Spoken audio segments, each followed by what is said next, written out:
चलो let us start with the SA 700 की series.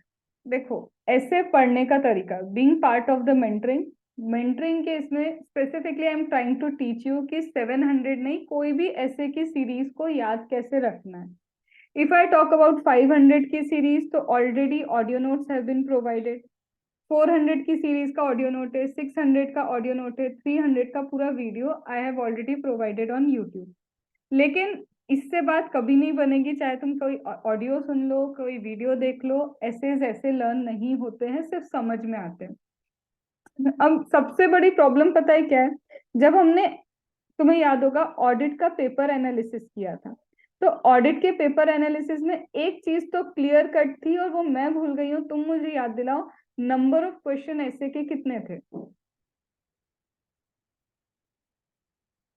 Paper में? ऐसे के कितने क्वेश्चन आते? 1 2 3 कितने? 4 to 5। 4 to 5। Four four two two five five मैं बोलूँ एग्जैक्ट ऑलवेज 5 है, 4 भी नहीं है। पेपर एनालिसिस किया था तुम लोग ने, वापस से उसको देखा नहीं। एग्जैक्ट 5 क्वेश्चंस होते ही हैं किसके? हमारे ऐसे के। और बताओ, कंपलसरी तुम्हें हर बार एक फिक्स पोजीशन है ऐसे की, वहां पे एक ना एक क्वेश्चन तो ऐसे का मिलेगा ही मिलेगा, पक्का है। वो कौन सा क्वेश्चन है? प्रश्न संख्या 1। Question 1। हाँ, तो ma'am question number 1 is always dedicated to ऐसे। एक ना एक या फिर दोनों की दोनों, उसका ए बी सी पार्ट होंगे, हो सकता है तीनों ही आपके क्या हो, ऐसे हो। और टोटल मिला के 5 क्वेश्चन हमारे ऐसे के होते हैं। इसका मतलब हमको कम से कम 5 ऐसे तो स्ट्रॉन्ग पता होने चाहिए, मतलब 5 ऐसे ऐसे होंगे जिससे मेरे को क्या मिलेंगे? मार्क्स मिलेंगे। अब सबसे बड़ा मिथ कि ऐसे के क्वेश्चन ही समझ नहीं आते, भाई कहाँ से आ रहे हैं, क्या करना है। एक चीज नोटिस करना, जब भी तुम ऐसे का कोई क्वेश्चन करने जाओगे, डायरेक्टली फोकस ऑन रिक्वायरमेंट। पहले तो उनकी जमाने भर की केस लॉ जो भी दिया है उन्होंने, उसको इग्नोर कर देना। डायरेक्टली देखना क्वेश्चन ने रिक्वायरमेंट क्या पूछा है। कई बार तुम्हें शायद इतनी सारी केस स्टडी की जरूरत नहीं पड़ेगी, उसमें डायरेक्टली समझ में आ जाएगा कि इसमें मुझे ऐसे 700 अप्लाई करना है, इसमें मुझे सपोज करो ऐसे 200 अप्लाई करना है। मतलब at least you will come to know कि ये ऐसे के बारे में पूछ रखा है। और कई बार तो वो डायरेक्टली ऐसे दे ही देगा कि इस ऐसे के बारे में तुमको यहाँ पे कमेंट करना है। यहाँ तक बात ओके? बोलो, साथ साथ में कहीं कहीं हाँ, पे बोलते जाना है ना। अब yes ma'am. when it comes to ऐसे की series, 700 is one of the important series, 500 is one of the most important series. इतना मोस्ट का मतलब समझ गए? सबसे ज्यादा तो 500 इम्पोर्टेंट है। अब मैं आती हूँ ऐसे 700 की सीरीज में। अब तुम लोग क्या करोगे? सबसे पहले तो पता नहीं कैसे ऐसे लर्न करते हो, I really don't know. But मुझे इतना पता है, ये जो ऐसे 700 है ना, इसको स्टार्ट करने से पहले इसको तो मैं पढ़ने भी नहीं वाली। आई विल नॉट डू दिस, मैं इसको कुछ नहीं देखूंगी। मुझे लगता है मुझे पहले ही पता चल जाए कि इस ऐसे में किस टाइप के क्वेश्चन है, किस स्पेसिफिक एरिया पे क्वेश्चन है। तो मैं डायरेक्टली पता है क्या करूंगी? ऐसे 700 पढ़ना स्टार्ट नहीं करूंगी। मैं सबसे पहले क्या करूंगी? I will open my question bank. मैं सिंपली क्या करूंगी? मेरी क्वेश्चन बैंक ओपन करूंगी और हर एक क्वेश्चन बैंक में ऐसे वाइज क्वेश्चन दिए। अगर हमने जो हमने रिकमेंड करी थी उसके हिसाब से बुक देखेंगे तो भी उसमें 700 के क्वेश्चन अलग है, इसके बाद के एसएस के क्वेश्चन अलग अलग है। तो अभी सबसे पहले हम क्या करेंगे? ऐसे 700 के लिए क्वेश्चन बैंक एक बार खोल लो, ठीक है? अब जब तुम ऐसे 700 की क्वेश्चन बैंक खोलोगे, पता है सिर्फ दो तरह के क्वेश्चन मिलेंगे। क्या मिलेगा? There would be only two types of question. एक तो उसमें पूछा होगा बेसिक एलिमेंट क्या है तुम्हारी ऑडिट रिपोर्ट का, और दूसरा वो बोलेगा कि सपोज करो एक कंपनी का हमने ऑडिट किया और उस कंपनी पे इंटरनेशनल स्टैंडर्ड भी लगते हैं और उस कंपनी पे तुम्हारे अकाउंटिंग स्टैंडर्ड भी लगते हैं, ये ऑडिटिंग स्टैंडर्ड्स भी लगते हैं। सिंपली वो क्या बोल रहा है, तुम एक कंपनी का ऑडिट करने गए, उस कंपनी के ऑडिट करने में उस पे इंटरनेशनल स्टैंडर्ड भी लग रहा है और उसी पे तुम्हारा कौन से स्टैंडर्ड लग रहे हैं, ये स्टैंडर्ड ऑफ ऑडिटिंग भी लग रहे हैं।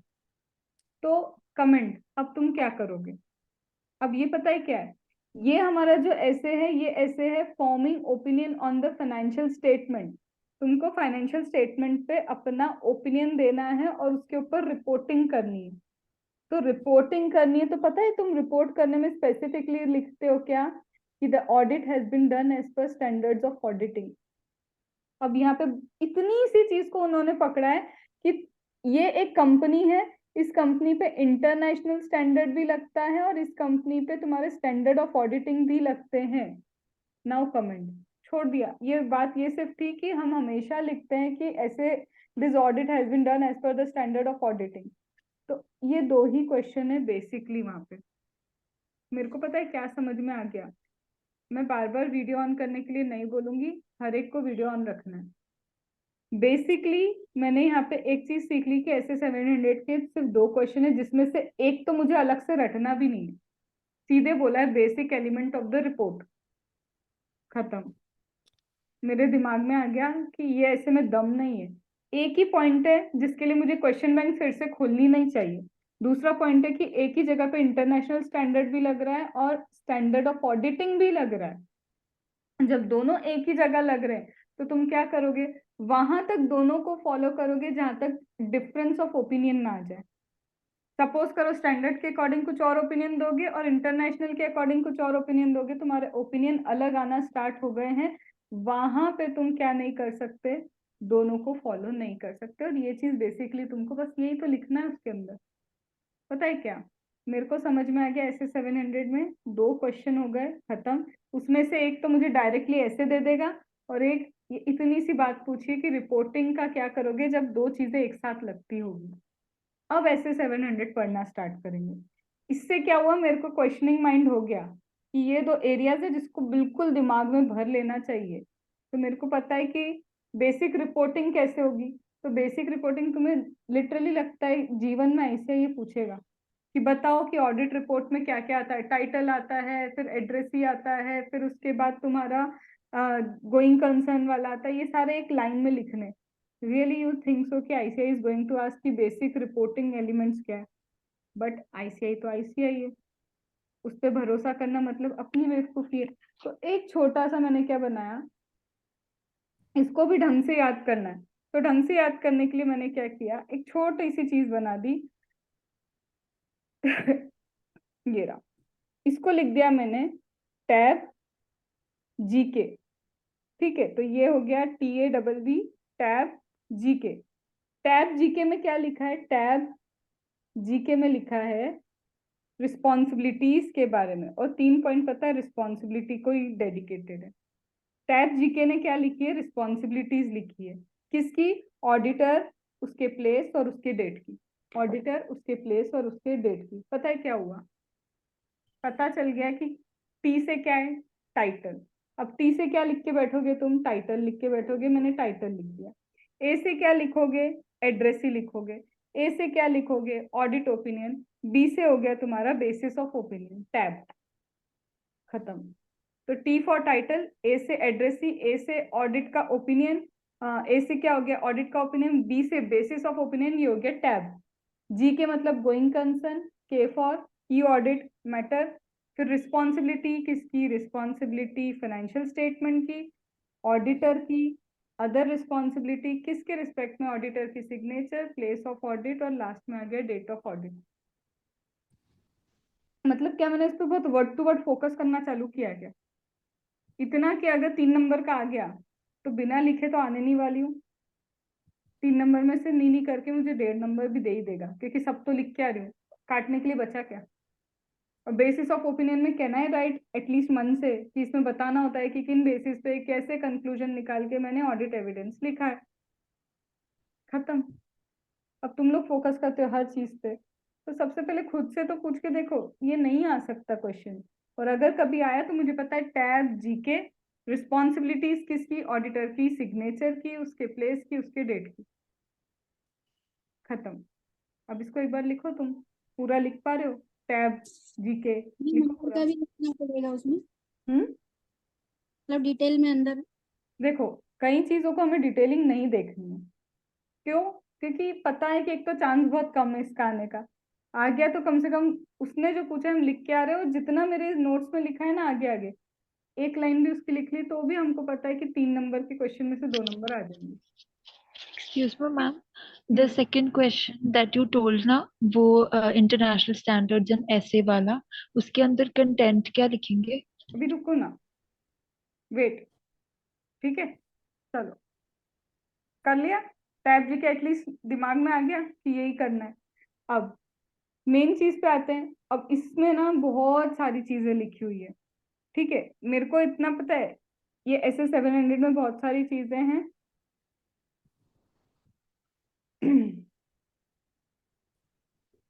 Gaurish, keep your video on, I will not repeat again and again.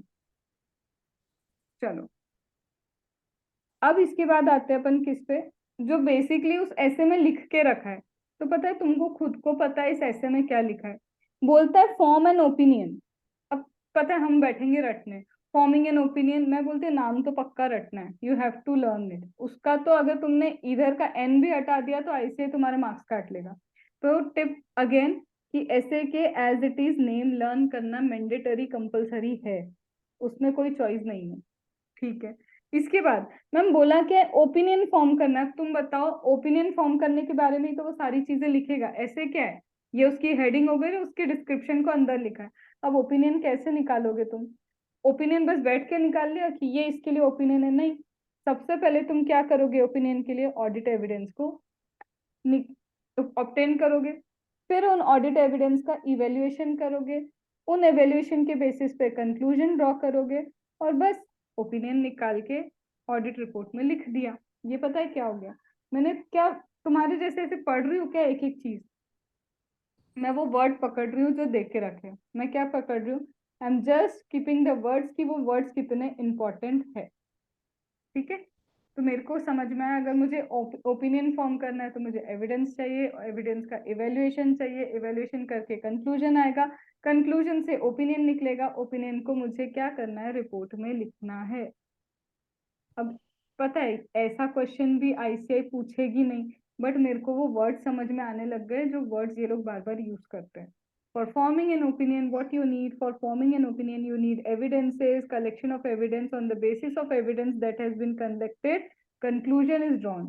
The conclusion drawn is written in the report. अपनी लैंग्वेज में मैंने लिख दिया, पर सारे कीवर्ड्स हैं उसके अंदर। समझ में आया? तो तीन चीजें। पहला तो मैंने बोला, ऐसे स्टार्ट करने से पहले ऐसे नहीं, ऐसे के क्वेश्चन बैंक को देखो, जिससे तुम्हें समझ में आएगा ये किस पॉइंट पे क्वेश्चन उठा रहा है बार बार। अब तुम ऐसे 700 में, पता है मैं पूरा पढ़ा रही हूँ अभी, ऐसे 700 तो स्टार्ट भी नहीं किया मैंने, कोई समझाना स्टार्ट नहीं किया, कुछ नहीं किया, रटवाना भी स्टार्ट नहीं किया, पर तुमको अब कुछ भी काम का नहीं मिलेगा। क्यों? क्योंकि पहले ही काम की चीजें हो गई।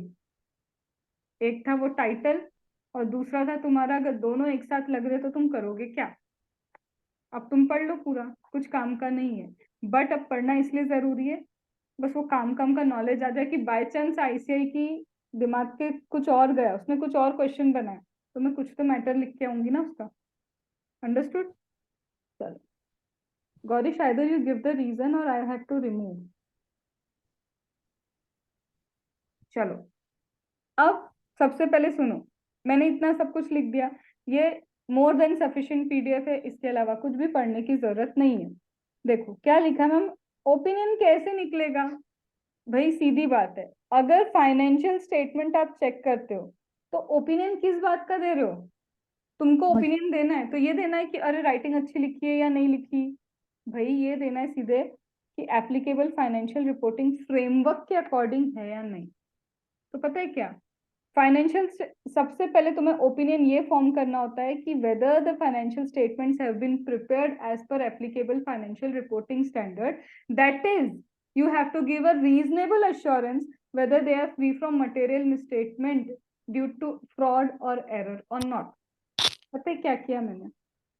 जो बचपन से तुम सुनते आ रहे हो ना वर्ड्स, फ्रॉड एंड एरर, वही वाले वर्ड्स हैं। फिर तुमने क्या और वर्ड सुने, क्या ये एप्लीकेबल फाइनेंशियल रिपोर्टिंग स्टैंडर्ड के अकॉर्डिंग है या नहीं?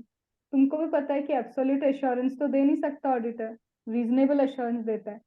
अब पता है ये ऐसे किसका है, ओपिनियन फॉर्म करने का। तुम जितनी जगह ओपिनियन वाला वर्ड सुनोगे ना, हर जगह ये लाइन, जिसको बोलते हैं ना नॉर्मल लैंग्वेज, चेपना, कॉपी करना, हर जगह यही करते हैं, और तुम देख लेना।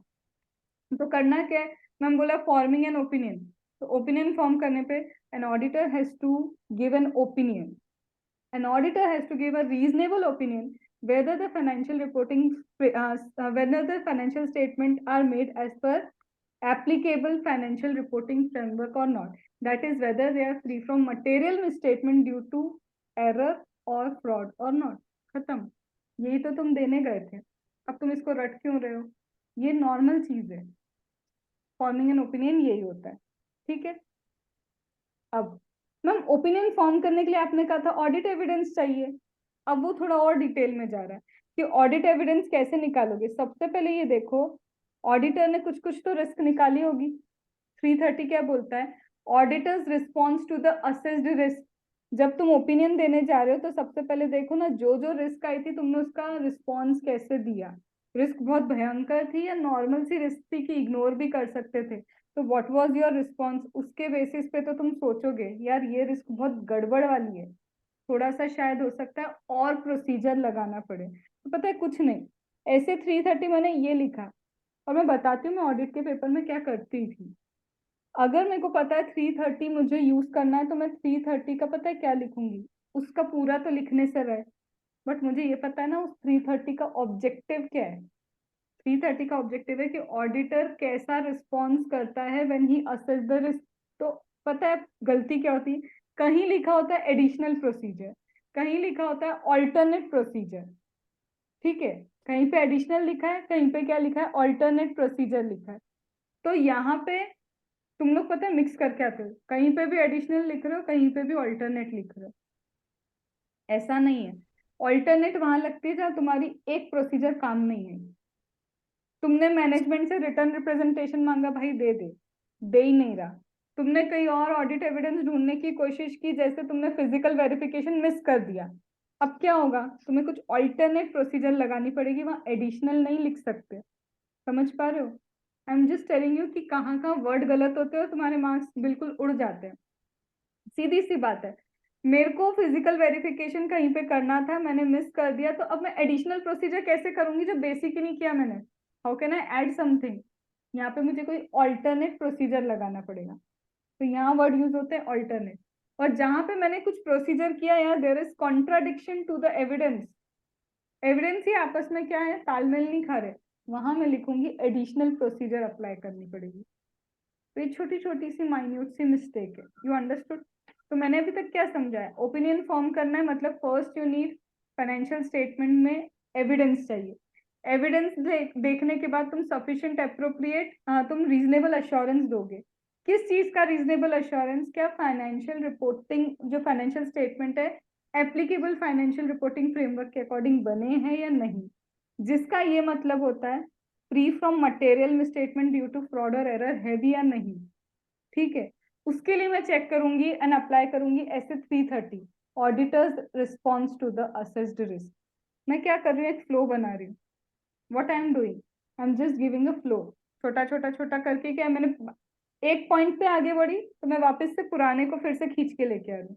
अब मैं दूसरा पॉइंट जोड़ूंगी लेकिन फिर पुराने को खींच के लेके आऊंगी, जिसको बोलते हैं खुद ही याद करते करते मल्टीपल रिविजन करना, ठीक है। अब दूसरा पॉइंट क्या, चलो एक बार तो आपने 330 देख लिया, I am telling this is not an important ऐसे, बट मैं एक बार के लिए सारी चीजों का डिटेल बता रही हूँ। Now it is what 450, just give me a second.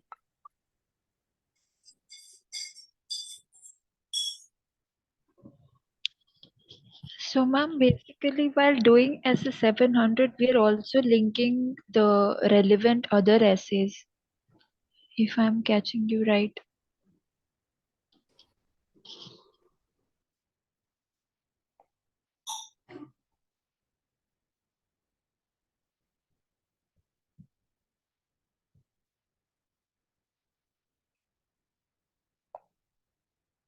चलो अब फर्स्ट आपने ये किया 330, अब 450 क्या है?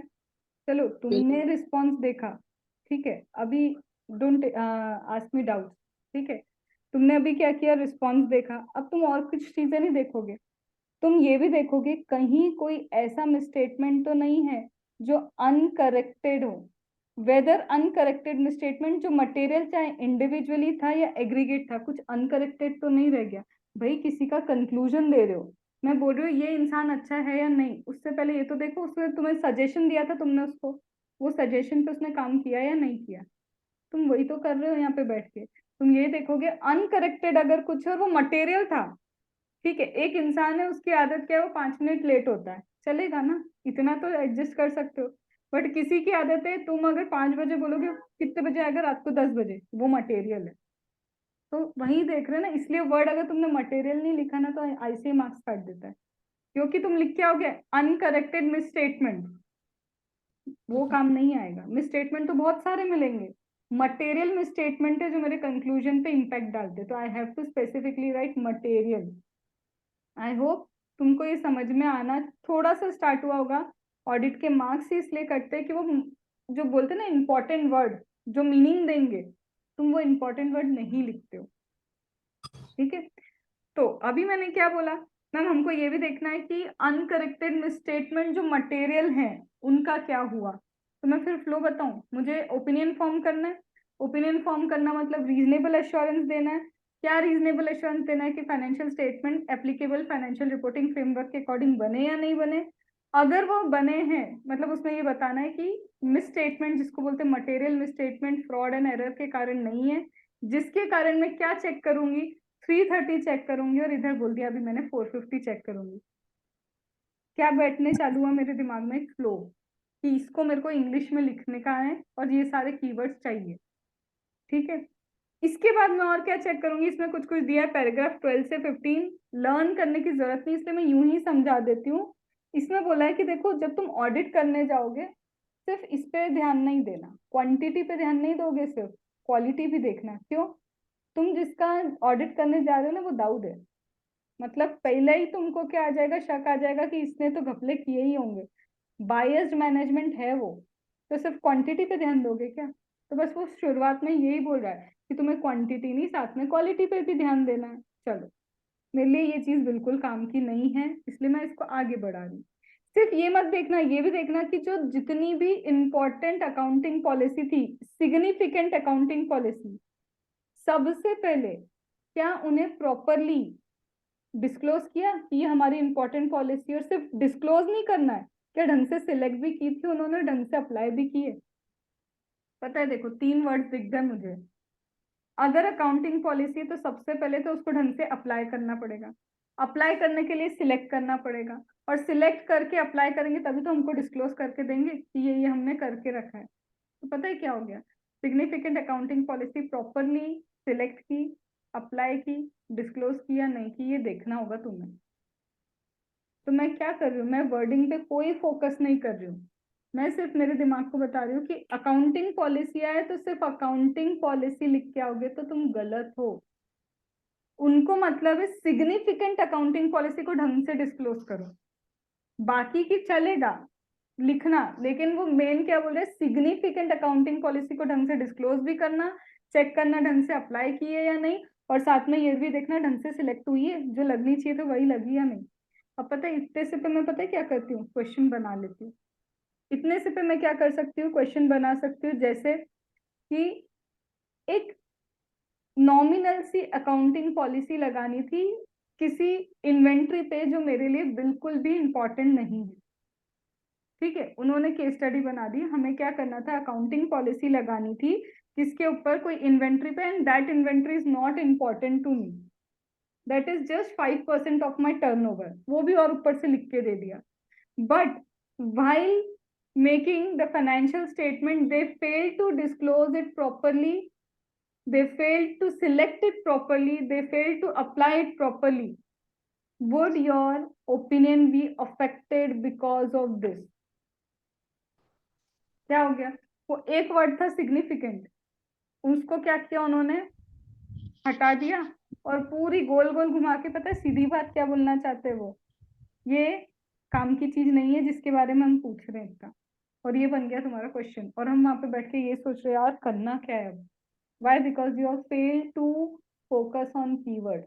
वो कीवर्ड था सिग्निफिकेंट, सीधे बताना था ये चीजें सिग्निफिकेंट पे अप्लाई होगी, सिग्निफिकेंट चीजों के कारण यहाँ मेरे पे को नॉट ओपिनियन इफेक्टिव। इफेक्ट होगा, यहाँ पे ओपिनियन इफेक्ट नहीं होगा।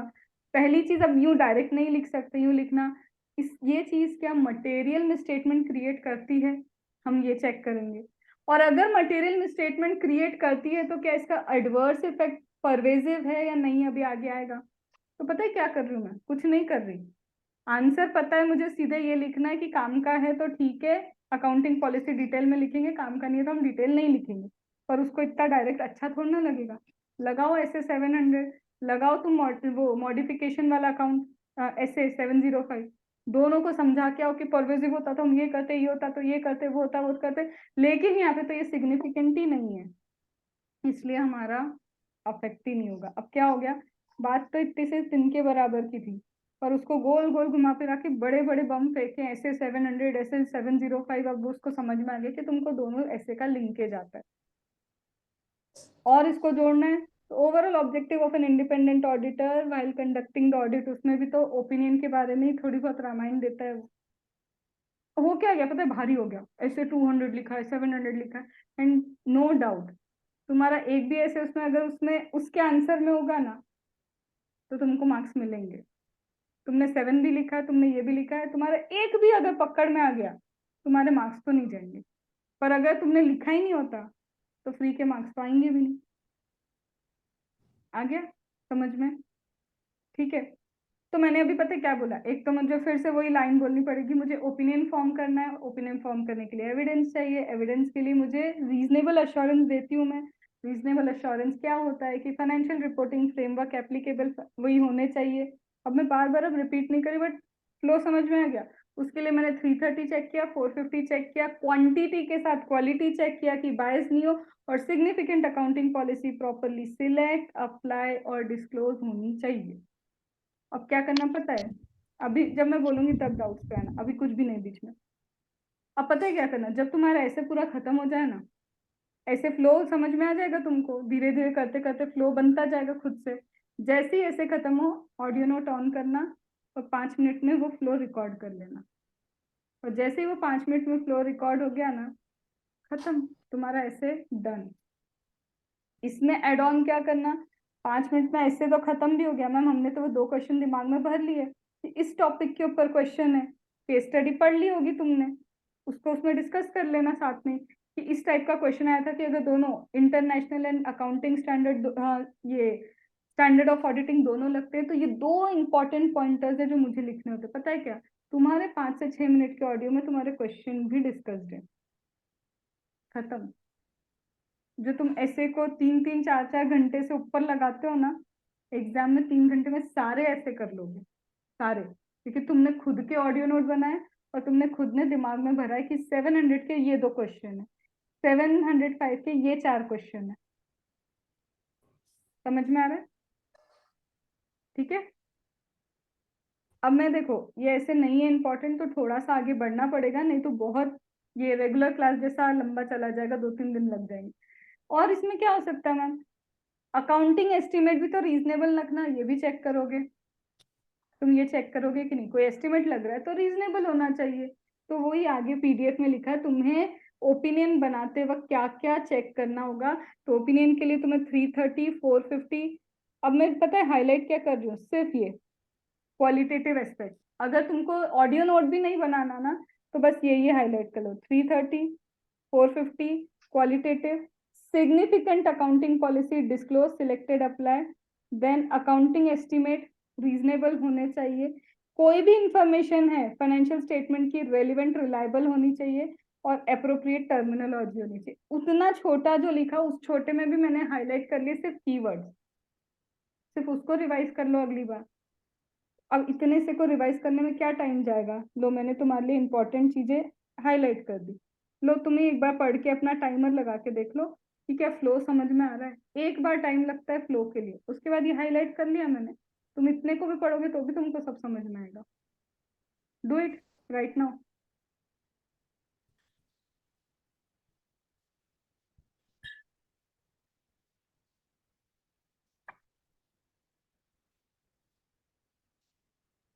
डन।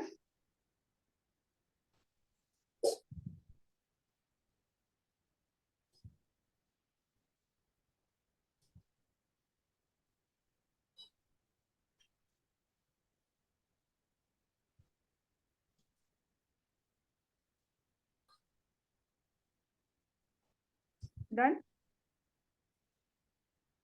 ठीक है, अब पता है क्या और इसमें देना होता है, फेयर प्रेजेंटेशन है या नहीं। ठीक है, अब ये मैं पता है इस वाले ऐसे में ये जो लिखा है ना मैं पढ़ने भी नहीं वाली। क्यों? Forming an opinion, modified opinion होगा या अनमॉडिफाइड ओपिनियन, भाई इसका स्पेसिफिक ऐसे देके रखा है। जिस चीज का स्पेसिफिकली मुझे ऐसे दिया है तो वो किसी और में जाके तो उसको नहीं पूछेगा। अब मुझे बोला है फॉर्मिंग एन ओपिनियन, उसका मीनिंग सिखा रहा है कि मॉडिफाइड होगा या तो अनमॉडिफाइड ओपिनियन होगा। मेरे को पढ़ना भी नहीं है उसको, क्योंकि मुझे पता है कि मॉडिफाइड ओपिनियन कब होता है, अनमॉडिफाइड कब होता है, क्योंकि मैं आगे जाके पढ़ने वाली हूँ उसको बहुत डिटेल के अंदर। तो why to waste your time in ऐसे 700। पता है क्या, 700 कंप्लीट हो गया। अब मैं बताऊं, पीडीएफ तुमको एक बार रिकंसाइल करवा देती हूँ कैसे खत्म हो गया। अब तुम पता है ऑडिट प्रोनाउंसमेंट पढ़ लो पूरी, इसके अलावा एक एक्स्ट्रा पॉइंट भी नहीं है उसके अंदर। क्या पढ़ा? ये हो गया, पहले तो था ऑब्जेक्टिव, बार बार तुम वही ऑब्जेक्टिव समझ रहे थे जिसकी डिटेलिंग ये पढ़ी अपन ने। फिर उसके बाद यहाँ पे हमने बोला कि ये मॉडिफाइड अनमॉडिफाइड कब ओपिनियन देना होता है, ये तो अभी पढ़ने का ही नहीं है क्योंकि स्पेसिफिक ऐसे है इस पे, ये तो हम पढ़ चुके हैं। Contents of the audit report ये खत्म, ऐसे 700 डन। समझ में आया? तो किस पे फोकस करना है ऐसे 700 में ले दे के? तुम्हारे वो दो क्वेश्चन ही है बस, और ये टैग जीके रिस्पॉन्सिबिलिटी, बाकी कुछ काम का नहीं है, क्योंकि ये बाकी चीजें सिर्फ हमको पता होनी चाहिए, अगर 700 आए 2-4 वर्ड लिखने के लिए काम आ रही है। अंडरस्टूड?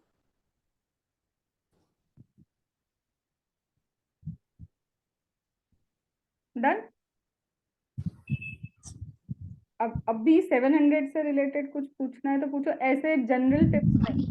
मैम ऐसा होता तो क्या करते, वैसा होता तो क्या करते, जो क्वेश्चन डिस्कस किए हैं, जो मैंने अभी बोला Yes. कि जो क्वेश्चन है that you have to read, नहीं तो हम ऐसे डिस्कशन करने जाएंगे तो बहुत टाइम जाएगा।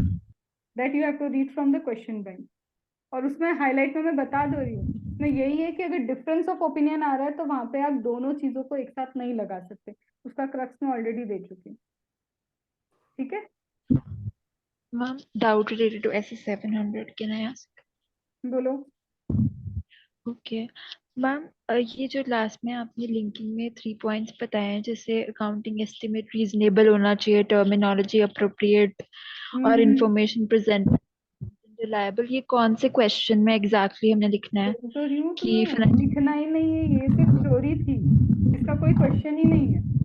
पर हमें 700 की 4-6 पॉइंट्स तो पता होने चाहिए कुछ तो, इनकेस मुझे कभी लिखना पड़ जाए तो मैं कुछ तो लिखूंगी। For that points we need कि अगर तुम्हें ओपिनियन फॉर्म करना है तो तुम इतनी सारी चीजें चेक करते हो। ठीक है, तो बेसिकली जो ये मैंने 700 के अभी इतने सारे पॉइंट बोले ना, वो कहाँ काम आएंगे? जहां दिख जाए ना कि फॉर फॉर्मिंग एन ओपिनियन तुम्हें क्या करना है, पूरे ये पॉइंट्स लिख देना, मार्क्स आ जाएंगे। ठीक है, चलो। अब इम्पोर्टेंट ऐसे है जो उस पे आ जाते हैं जो जीवन में सच में इम्पोर्टेंट है। अब आते हैं हम किस पे? की ऑडिट मैटर। अब ये की ऑडिट मैटर क्या है? स्पेसिफिकली इसमें बोला है की ऑडिट मैटर सिर्फ लिस्टेड कंपनी के लिए ही है। मेरे को दूसरा टिप दे रही हूँ अब मैं तुमको, दूसरा तीसरा जो भी नंबर अब याद नहीं, किसी भी ऐसे के ना हाथ में पॉइंटर्स बन सकते हैं। की ऑडिट मैटर सिर्फ लिस्टेड कंपनी के लिए ही होता है।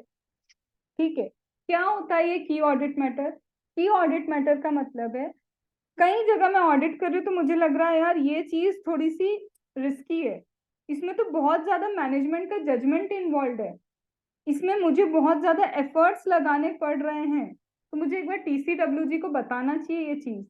तो जो चीजें आप सिग्निफिकेंट समझ के टीसीडब्ल्यूजी को कम्युनिकेट करते हो, उसमें से भी आपको लगता है कि लोगों को इस पे तो एम्फेसाइज करना ही चाहिए, वो चीज आप की ऑडिट मैटर में लिख देते हो।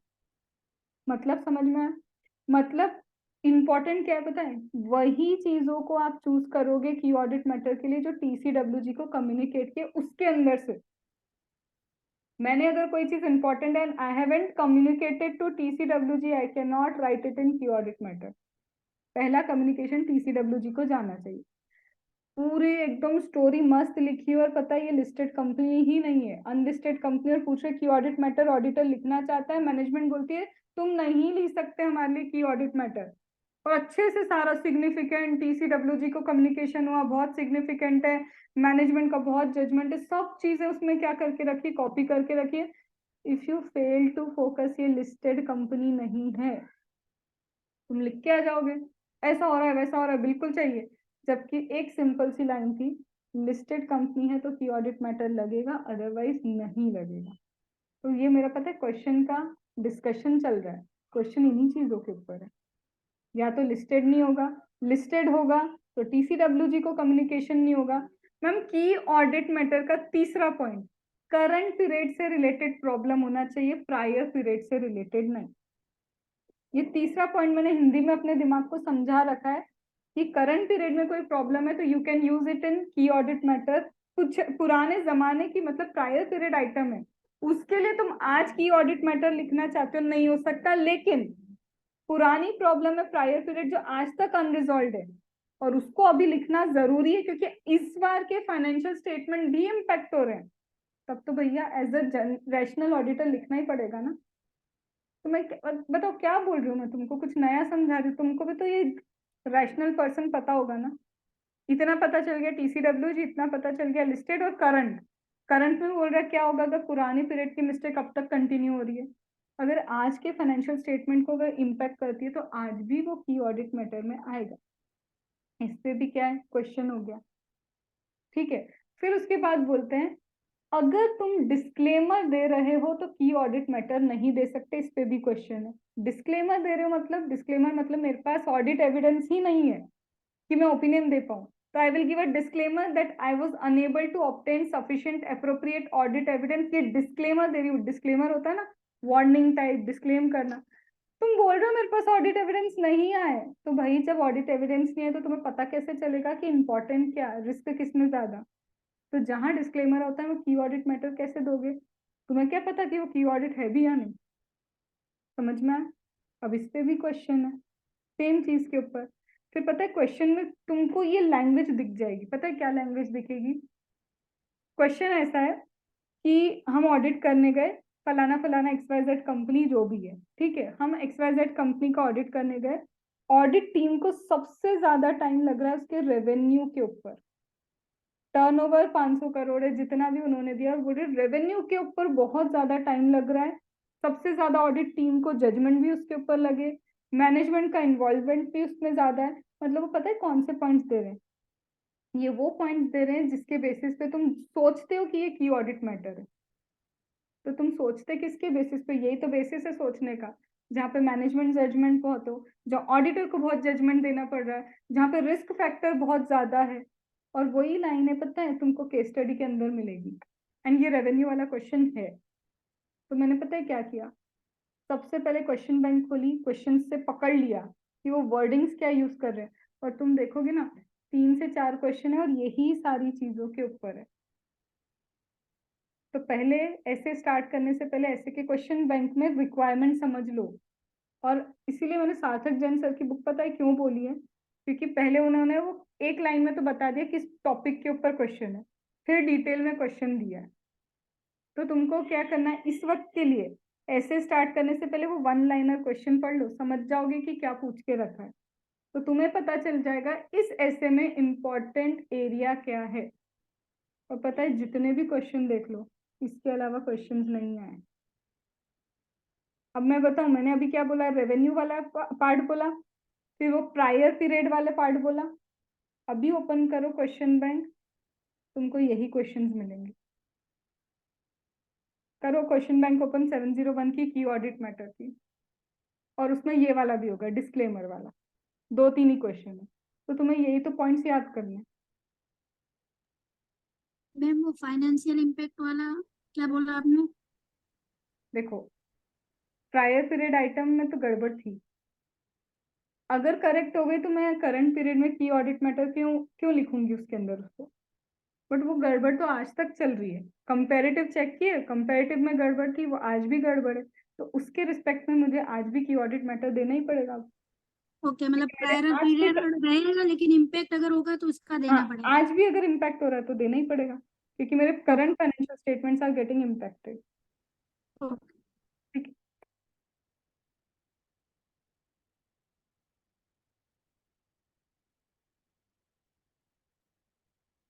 एक चीज और पॉइंट बता दूं, की ऑडिट मैटर देने से पहले टीसीडब्ल्यूजी को बताना पड़ता है कि उसकी लैंग्वेज क्या लिखने वाले हो। और ये पॉइंट तुम्हें कहाँ मिलेगा, क्वेश्चंस में बार बार मिलेगा कि ऑडिटर को स्पेसिफिकली की ऑडिट मैटर बताना पड़ेगा टीसीडब्ल्यूजी को कि what would be the language. और कब तुम की ऑडिट मैटर नहीं दोगे, एक और पॉइंट है जिसपे क्वेश्चन है, तुम नहीं दोगे की ऑडिट मैटर, तुम्हें पता है कि ये बहुत इंपॉर्टेंट है, जब उसको देने से जो उसका इम्पैक्ट आ रहा है वो और एडवर्स हो रहा है। मतलब पब्लिक को बता दिया कि ऐसी प्रॉब्लम चल रही, तो वो तो और बेनिफिट देने की जगह एडवर्स इम्पैक्ट देगी। और दूसरा लॉ ही बोलता है कि नहीं देना की ऑडिट मैटर। तो पता है क्या किया, इस पूरे के पूरे इतनी सारी चीज का एक सार निकाला। सार पता है क्या, मैं पॉइंटर्स बोलूं, लिस्टेड है। करंट पीरियड के रिस्पेक्ट में ही दोगे की audit matter until and unless prior period का कुछ आज तक इम्पैक्ट दे रहा है। तीसरा, लिस्टेड हो गया, करंट वाला हो गया। फिर उसके बाद क्या है, ये किसी तरह का सब्सटीट्यूट नहीं है, इसमें इंडिपेंडेंटली तुम क्या नहीं दे रहे हो, इंडिपेंडेंटली तुम क्या नहीं दे रहे हो, कोई ओपिनियन नहीं दे रहे हो, स्पेसिफिकली डिस्क्लेमर दे रहे हो, तो की ऑडिट मैटर नहीं आ सकता। मैम गोइंग कंसर्न इम्पैक्ट हो गया है, की ऑडिट मैटर में नहीं लिखोगे उसको, 570 अलग से लगेगा और 570 में लिखना पड़ेगा, इस पे भी क्वेश्चन है।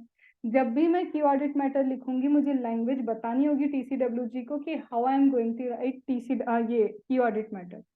और किन बेसिस पे की ऑडिट मैटर तुम चेक करते हो, रिस्क कितना है, मैनेजमेंट का जजमेंट कितना है, ऑडिटर का जजमेंट कितना है, इन बेसिस पे हम डिसाइड कर लेते हैं। अब मैं पता है पहले पीडीएफ दिखाती हूँ तुमको, और पीडीएफ में इसके अलावा कुछ नया है क्या, तो देखते हैं। ये रहा की ऑडिट मैटर। सबसे पहले हाईलाइट करते हैं, ऑडिटर को डिटरमाइन करना है कि की ऑडिट मैटर कौन सा होगा, तो किसमें से डिसाइड करेगा, जो उसने कम्युनिकेट किए टीसीडब्ल्यूजी को, उसमें से सिलेक्ट करेगा कि सबसे सिग्निफिकेंट उसके लिए क्या है बताने के लिए। ठीक है, और ये होगा सिर्फ करंट पीरियड का। लेकिन अगर कोई ऐसी चीज है प्रायर पीरियड की जो आज तक कंटिन्यू हो रही है, तो उसके रिस्पेक्ट में उसको आज भी क्या करना पड़ेगा, की ऑडिट मैटर कंटिन्यू करना पड़ेगा। ठीक है, फिर मैम कैसे पता चलेगा कि ये की ऑडिट मैटर है, जहाँ पे रिस्क ज्यादा होगी या फिर मैनेजमेंट का जजमेंट ज्यादा होगा, यहाँ पे साथ में ऑडिटर भी लिखना, जहाँ पे ऑडिटर का जजमेंट ज्यादा होगा, या फिर मैम जो एरिया बड़ा ही रिस्की होगा, या फिर बहुत मेन चीज को इम्पैक्ट कर रहा है, सिग्निफिकेंट इम्पैक्ट दे रहा है, ये हो गया मेरे की ऑडिट मैटर के लिए। ये कोई डिस्क्लोजर है ना, ये कोई मॉडिफाइड ओपिनियन है की ऑडिट मैटर, नहीं, ये किसी तरह का इंडिविजुअल चीज पे ओपिनियन है ना बाबा ना। फिर मैम ये सिर्फ लिस्टेड एंटिटी पे ही लगता है, और अगर आप डिस्क्लेमर दे रहे हो तो आप की ऑडिट मैटर नहीं लगाओगे। फिर इसके बाद आपको लैंग्वेज देनी पड़ेगी कि क्या लैंग्वेज है तुम्हारे की ऑडिट मैटर की, ये टीसीडब्ल्यूजी को देना पड़ेगा। और कब कम्युनिकेट नहीं करोगे, जब लॉ मना करता है या फिर एडवर्स इफेक्ट ज्यादा है बेनिफिट से भी। अगर मैम गोइंग कंसर्न इफेक्ट हो जाएगा तो गोइंग कंसर्न के केस में की ऑडिट मैटर में डिस्क्राइब नहीं करोगे, स्पेसिफिकली 570 यूज करना पड़ेगा। क्या किया, ये खत्म हो गया तुम्हारा 701। क्या लैंग्वेज रट रही हूँ मैं बैठ के, या फिर क्वेश्चन समझ रही हूँ कि ये टाइप ऑफ क्वेश्चन है, और इसका आंसर अब पढ़ो और आंसर में से कीवर्ड ढूंढ लो और यही लिख के आने होते। आया 701 समझ में? करना कुछ भी नहीं है, just find out the answer. मैं एक ढंग से बैठो, लेट के नहीं, स्ट्रेट। अब पढ़ लो 701 के लिए और उसके क्वेश्चन के लिए ये पूरा कीवर्ड पढ़ लो, और एक बार क्वेश्चन ऊपर ऊपर से देख लो, तुमको इन्हीं पॉइंटर्स पे मिलेंगे। 5 मिनट्स देती हूँ।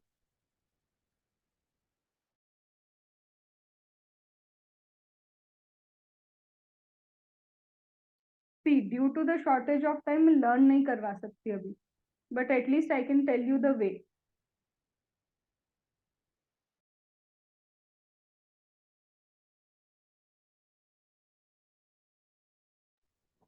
हेलो। हेलो। अभी नहीं आकाश, पहले पढ़ो उसको।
हुआ?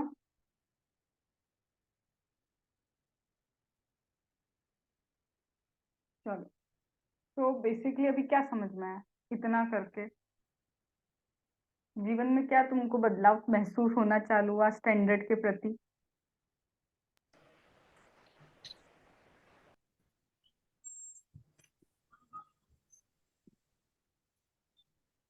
क्या ये आउट ऑफ बॉक्स क्वेश्चन था जिसपे इतना सोच रहे हो तुम? मुझे आपने जो तरीके से बताया उससे इजी लग रहा है, और जो मेरे से कवर ही नहीं होता था कभी भी, वो कवर करना पॉसिबल लग रहा है। चलो, मैं बस ये सुनना चाहती हूँ, क्या सच में कम टाइम में स्टैंडर्ड्स समझे जा सकते हैं और उसका इम्पोर्टेंट एरिया तो रटा हुआ होना चाहिए, और जो लेस इम्पोर्टेंट एरिया उसके कीवर्ड्स के थ्रू जस्ट समझ लिया बस तो कवरेज हुआ ना? मेरे को अच्छे से पता है कि ये पॉइंटर्स पे बार बार क्वेश्चन पूछा। नाउ 705 में बताऊं क्या? 705 में सारे तरह के क्वेश्चन है। वो एक बार केस स्टडी बना के देगा तुमको और तुमसे पूछेगा किस टाइप का ओपिनियन, और तुम्हें वो ओपिनियन ढंग से फ्रेम करना है यूजिंग द लैंग्वेज। फिर एक केस स्टडी बना के देखेगा और तुमको समझना है कि इसमें डिस्क्लेमर देना पड़ेगा, उसका डिस्क्लेमर की लैंग्वेज कैसी होगी। फिर एक केस स्टडी बना के देगा जिसमें सिर्फ नॉर्मल तुम्हें क्वालिफाइड ओपिनियन देना होगा, कुछ ज्यादा नहीं, परवेजिव भी नहीं है, मटेरियल मिसस्टेटमेंट है, लेकिन कहीं पे थोड़ी सी जगह पे वो मिसस्टेटमेंट आ रहा है, तुमको लैंग्वेज लिखनी है। मतलब ये वाला जो केस स्टडी, ये जो ऐसे ना 705, basically it is about what? Modification to the opinion. अब वो तुमसे ये नहीं बोलेगा, अगर तुम आईपीसीसी में होते तो शायद तुम सिर्फ लिखते मॉडिफाइड ओपिनियन देना है, डिस्क्लेमर देना है, एडवर्स देना है, ये करना है। वो नहीं जानना चाहता कि किस टाइप का ओपिनियन है, वो तुमसे लिखवाना चाहता है कि ओपिनियन में लैंग्वेज क्या लिख रहे हो तुम, कब लिखोगे ऑडिटी, ये है ना, फलाना फलाना ऑडिटी है, इसका ये हमने balance sheet, P&L, cash flow को ऑडिट किया है। वो लैंग्वेज जब तुम पढ़ोगे ना, बार बार यूज की उन्होंने, इन सबको ऑडिट करने के बाद सफिशिएंट अप्रोप्रिएट ऑडिट, हमने ऐसे के अकॉर्डिंग इस ऑडिट को किया है, ये लैंग्वेज होनी चाहिए। That audit has been done as per standards of auditing. But उसके बाद ये हुआ कि हम सफिशिएंट अप्रोप्रिएट ऑडिट एविडेंस इस रीजन से नहीं ले पाए क्योंकि limitation were imposed by the management, और विड्रॉ करना भी पॉसिबल नहीं था। मतलब पता है क्या उसने हर ये 705 में समझा रही होगी, लेकिन क्वेश्चन पहले समझने ना कि उसको क्वेश्चन किस टाइप का पूछा है। तो मैंने फिर से क्वेश्चन बैंक खोली, ऐसे 705 ओपन करने से पहले क्वेश्चन बैंक ओपन करके देखा टाइप ऑफ क्वेश्चन क्या है, तो मुझे समझ में आया उसको इससे मतलब नहीं है कि I should be clear with the concept, उसको लैंग्वेज चाहिए कि अगर आप एडवर्स लिख रहे हो तो एडवर्स की स्टार्टिंग ऑफ द लैंग्वेज कैसी होगी, क्वालिफाइड की लैंग्वेज कैसी लिखी जाती है, और नॉर्मल से तुम्हारे एडवर्स की, डिस्क्लेमर की लैंग्वेज कैसे लिखी जाती है। तो इससे मुझे ये पता चला यहाँ पर रटंत विद्या ज्यादा है, यहाँ पर रटना पड़ेगा, ऐसे फ्रेमिंग होगी आंसर की, ऐसे करके मुझे बेसिस ऑफ ओपिनियन में कहाँ वो वर्ड लिखना है कि basis of disclaimer of disclaimer is this, वो कैसे वर्डिंग्स को यूज करना है। नाउ दिस इज अ ऐसे रटने वाला, तुम पढ़ के समझ जाओगे बट पढ़ के समझना नहीं है, अब लिख के प्रैक्टिस करनी है इसको कि अगर एडवर्स आया तो मैं कैसे लैंग्वेज फ्रेम करूंगी, अगर कभी मुझे मॉडिफाइड ओपिनियन देने को बोला तो लैंग्वेज कैसे फ्रेम होगी। क्योंकि एज एन ऑडिटर तुमको क्या ये बताना होगा क्लाइंट को, अरे तेरे को एडवर्स ओपिनियन दिया, कि तुम्हें एक्चुअल में डिक्टेट करना पड़ेगा अपने आर्टिकल को कि ये पूरी नॉन प्रॉपर लैंग्वेज लिख। बेचारा वो प्रैक्टिकली तो पूछ रहा है तुमसे कि तुम लैंग्वेज कैसी यूज करोगे। ठीक है, अब देख लेते हैं कि भाई इसमें क्या जीवन में उसने ऐसा खतरनाक दिया है, 5 मिनट का भी ऐसे नहीं है। सबसे पहले मैम ये बताओ, क्वालिफाइड ओपिनियन जीवन में कब दोगे? ठीक है, और एडवर्स ओपिनियन कब दोगे, और डिस्क्लेमर कब दोगे? मैं पहले ही याद रखती हूँ, डिस्क्लेमर खतरनाक सा एक डिस्क्लेमर है। डिस्क्लेमर ओपिनियन का मतलब क्या है? या तो ऑडिट एविडेंस मिला ही नहीं तो डिस्क्लेमर दे रहे हो कि भैया मेरे को ऑडिट एविडेंस देखने को ही नहीं मिले, या फिर ऑडिट एविडेंस तो मिले तुमको लेकिन हर ऑडिट एविडेंस अपने आप में इतना कॉन्ट्राडिक्शन दे रहा है कि कंक्लूजन तक पहुंच ही नहीं पाए। समझ पाए? There are two reasons. अब बच्चों को पता है याद क्या रहता है, एक ही, कि अगर ऑडिट एविडेंस नहीं मिला तो डिस्क्लेमर देना है, और आईसीआई ने दिया है केस स्टडी कि every audit evidence is getting contradicted with each other and therefore conclusion is very much not possible. अब तुम सोच रहे हो वहां बैठ के क्या करे, एडवर्स लिखे, क्वालिफाइड लिखे, अरे डिस्क्लेमर ही आएगा, या ऑडिट अनाउंसमेंट में दिया हुआ है। आई बात समझ में? तो फोकस कहाँ करना है, जो तुम्हारे को नहीं पता और नया कुछ मिल गया वो तुम्हारे दिमाग में भरने का। समझ में आया? 1 मिनट दो बस।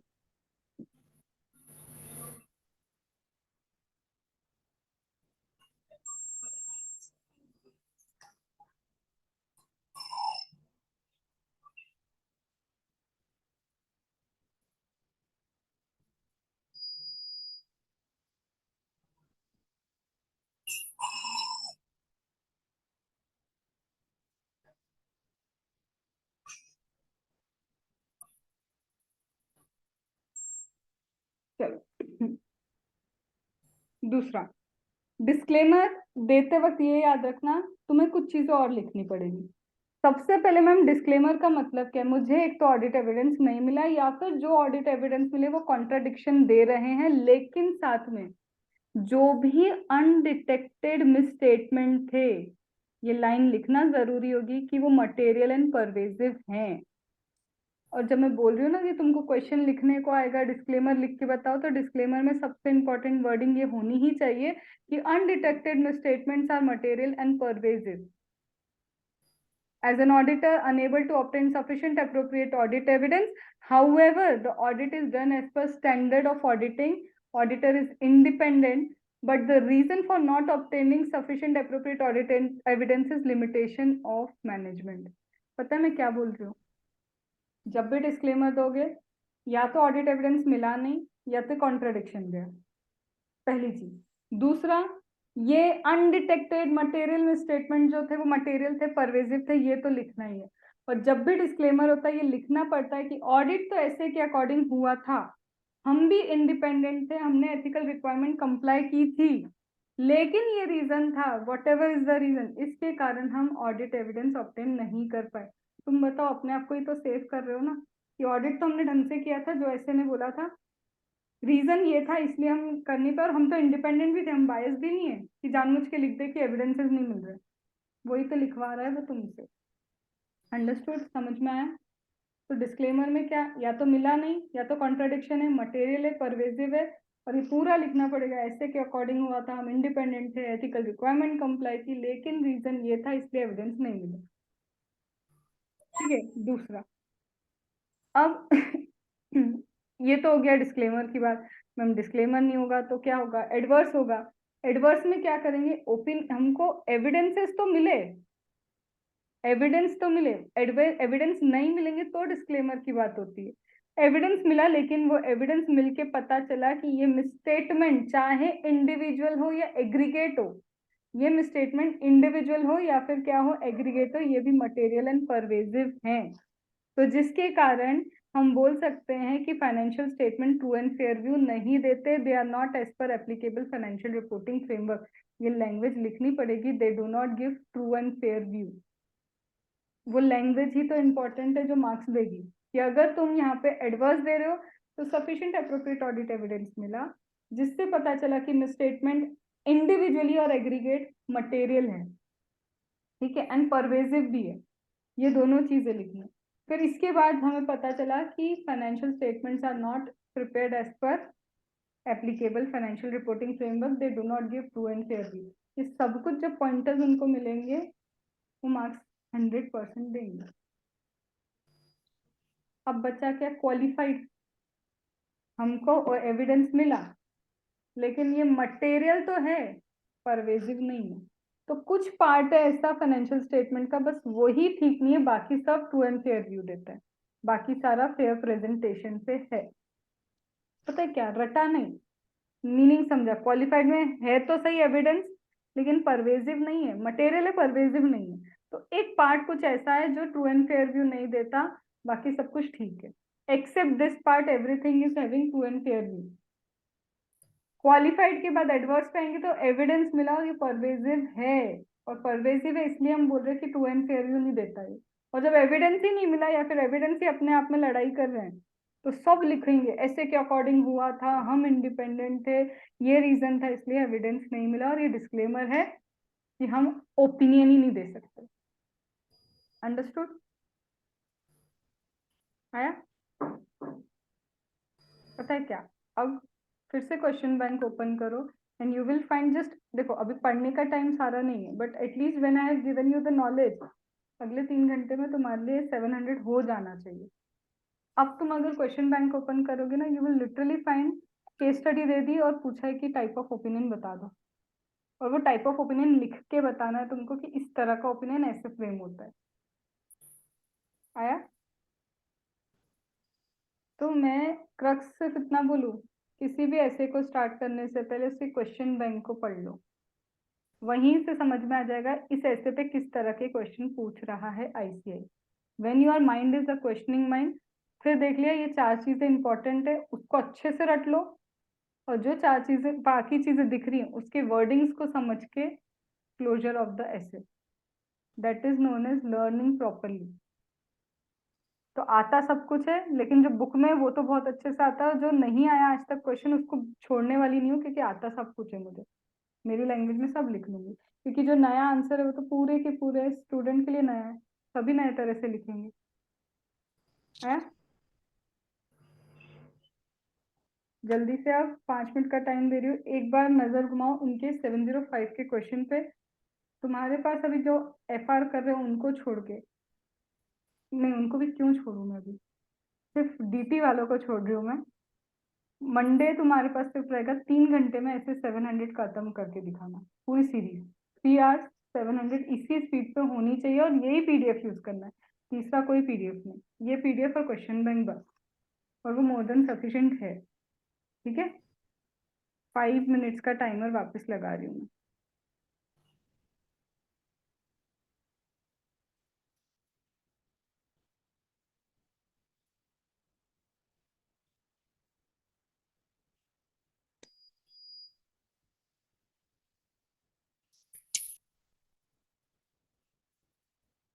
म्यूट पे रहो सब लोग।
चलो, क्या पढ़ा अभी, क्या समझा?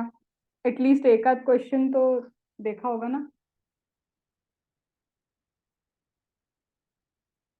बोलो, क्या समझ में आया?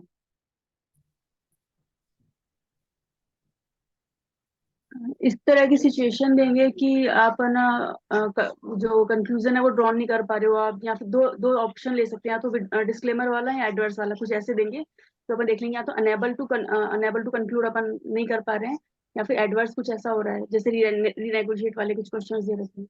फिर उसके बेसिस पे फिर उसने है ना जैसे बेसिस पहले बता दिया कि एडवर्स या वो है, एडवर्स या डिस्क्लेमर है। उसके बाद नीचे बोल रहा है बेसिस फॉर ओपिनियन करके, जो गिवन केस में जो दे रखा है उसको डिक्टेट कर रखा है कि इस केस में ऐसा हुआ है इसलिए हमने डिस्क्लेमर या एडवर्स दिया है।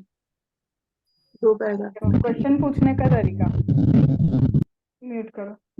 या तो डायरेक्टली वो दे देगा केस स्टडी और तुमसे बोलेगा बताओ क्या दोगे, एडवर्स, क्वालिफाइड या डिस्क्लेमर। या तो वो केस स्टडी दे देगा और ये भी बता देगा हमने तो इस केस में एडवर्स दे दिया, बट हो सकता है तुम्हें उसमें एडवर्स नहीं क्वालिफाइड देना हो। तो या तो वो खुद गलत बोलेगा, ठीक है, फिर बोलेगा वैलिड था या नहीं था, या फिर दोनों लड़ रहे, मैनेजमेंट बोल रहा है नहीं यहाँ पे क्वालिफाइड नहीं आना चाहिए, एडवर्स नहीं क्वालिफाइड ओपिनियन आना चाहिए, ऑडिटर बोलता है नहीं यहाँ तो मुझे एडवर्स ही देना पड़ेगा।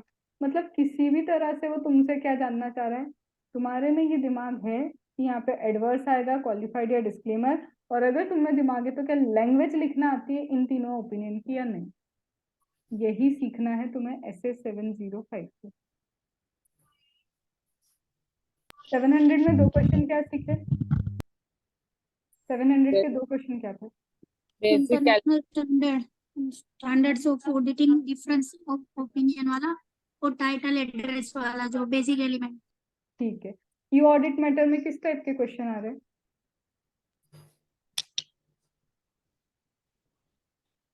मतलब कि ऑडिट मैटर में करंट पीरियड के लिए है कि नहीं वो लिस्टेड एंटिटी। हाँ, सिर्फ लिस्टेड एंटिटी। और वो गोइंग कंसर्न का पॉइंट क्या है? गोइंग कंसर्न है तो गोइंग कंसर्न का 570 में आएगा, इधर 701 में नहीं आएगा की मैटर में।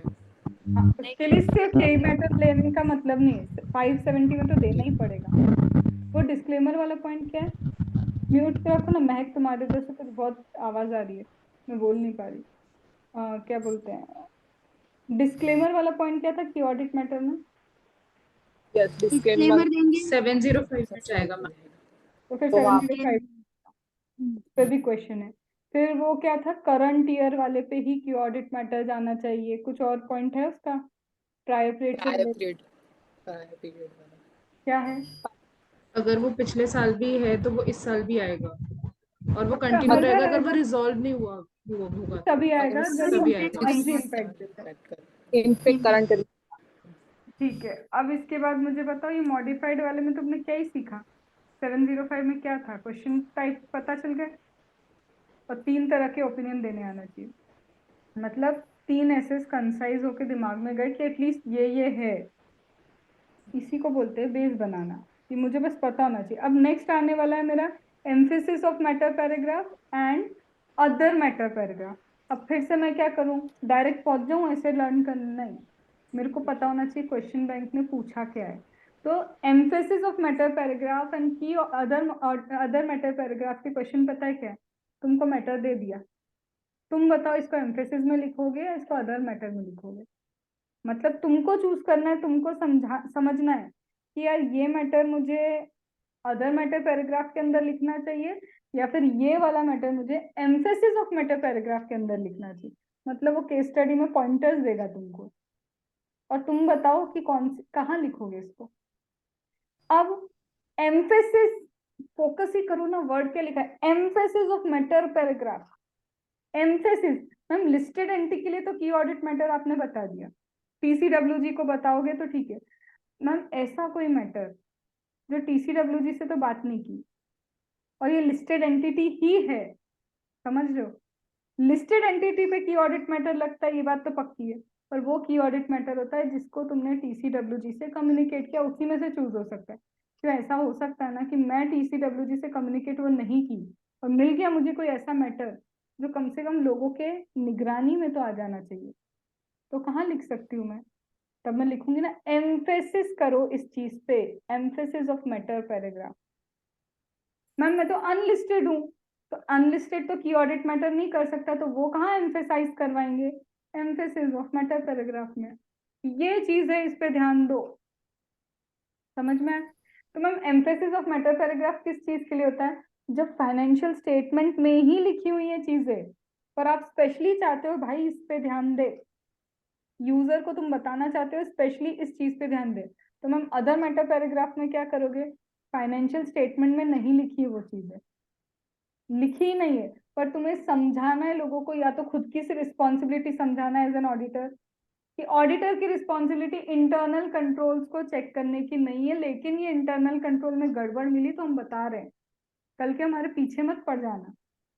या तो तुमको क्या बताना है, किसी ऑडिट स्टेट कोई स्टेटमेंट है, कुछ भी ऐसा है जिसमें कि वो फाइनेंशियल स्टेटमेंट का नहीं लिखा हुआ है, लेकिन तुम्हें समझाना ऑडिटर की रिस्पॉन्सिबिलिटी, ऑडिटर का ओपिनियन, कोई ऐसी चीज समझानी है जो फाइनेंशियल स्टेटमेंट में है ही नहीं कहीं, उसके लिए अदर मैटर यूज करो ना। अब पता है वो तुम्हें मैटर दे देगा, अब तुम बताओ उस मैटर को एम्फेसिस ऑफ मैटर में लेके जाओगे या फिर उस मैटर को अदर मैटर में लेके जाओगे, और इसी पे क्वेश्चन है। अब इसको एक बार समझे, ये भाई लेके कौन सी चीज को कहाँ लिखना है। लेट अस कम टू